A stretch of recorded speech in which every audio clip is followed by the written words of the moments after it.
Hi, Mike Taylor.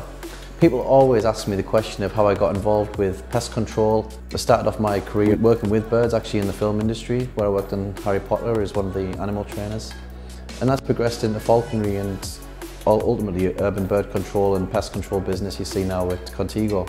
So we're here today at my home, where I keep a lot of the falcons. We have our own breeding project, and we specialise in breeding hybrids and purebred falcons such as Izzy here, a female peregrine, that we use in both urban bird control and also go to the Middle East for traditional falconry and falcon racing.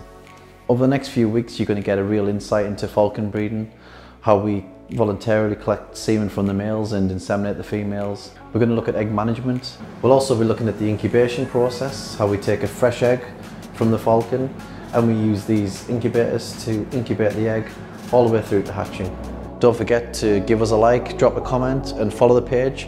Keep up to date with all the baby falcons.